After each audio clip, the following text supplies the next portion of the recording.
ప్రియమైన సహోదర సహోదరీమణులారా, యేసుక్రీస్తు నామములో మీ అందరికీ వందనాలు. ఈ రోజు మనం ధ్యానించబోయే దేవుని వాక్యం మనకు విశ్వాసాన్ని ఇచ్చే వాక్యం. కీర్తనలు 37 అధ్యాయం 5వ వచనం. బైబిల్ ఇలా చెబుతుంది, నీ మార్గమును యెహోవాకు అప్పగించుము, ఆయనను నమ్ముకొనుము, ఆయన నీ కార్యము నెరవేర్చును. ఈ వాక్యం మన జీవితానికి గొప్ప మార్గదర్శకం. దేవునికి అప్పగించడం.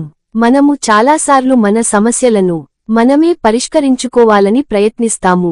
కాని దేవుడు ఇలా చెబుతున్నాడు, నీ మార్గమును నాకు అప్పగించు. మనము దేవునిపై నమ్మకం ఉంచినప్పుడు ఆయన మన జీవితాన్ని నడిపిస్తాడు. దేవునిపై విశ్వాసం. విశ్వాసం అంటే దేవునిపై సంపూర్ణ నమ్మకం. మనము దేవునిపై విశ్వాసం ఉంచితే ఆయన మనకు సహాయం చేస్తాడు. మనకు అసాధ్యంగా కనిపించే విషయాలు దేవునికి సాధ్యమే. దేవుడు కార్యము నెరవేర్చును. దేవుడు మన ప్రార్థనలను వింటాడు. సమయం వచ్చినప్పుడు ఆయన సమాధానం ఇస్తాడు. మీరు దేవునిపై నమ్మకం ఉంచితే ఆయన మీ జీవితంలో అద్భుతాలు చేస్తాడు. విశ్వాసంతో జీవించడం. ప్రియమైన వారులారా, మనము ప్రతిరోజూ దేవునిపై విశ్వాసంతో జీవించాలి. మన సమస్యలను ఆయనకు అప్పగించాలి. ఆయన మన జీవితంలో మంచి కార్యాన్ని పూర్తి చేస్తాడు. ప్రార్థన చేద్దాం.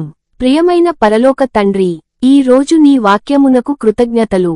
నీవు మా జీవితాలను నడిపించే దేవుడవు. ప్రభువా, ఈ వీడియో చూస్తున్న ప్రతి ఒక్కరిని ఆశీర్వదించుము. వారి జీవితాలలో ఉన్న సమస్యలను తొలగించుము. వారి భయాలను తొలగించుము. ప్రభువా, వారి పనులను ఆశీర్వదించుము. వారి ప్రయత్నాలను విజయవంతం చేయుము. వారి జీవితాలలో నీ దీవెనలు నింపుము. ప్రభువా, మా మార్గాలను నీ చేతిలో అప్పగిస్తున్నాము. మా జీవితాలలో నీ చిత్తము జరుగనివ్వుము. యేసుక్రీస్తు నామములో ప్రార్థించుచున్నాము. ఆమెన్. ఈ వీడియో మీకు ఆశీర్వాదంగా ఉంటే లైక్ చేయండి, షేర్ చేయండి. మరిన్ని దేవుని వాక్యాల కోసం సబ్స్క్రైబ్ చేయండి. దేవుడు మిమ్మల్ని ఆశీర్వదించుగాక.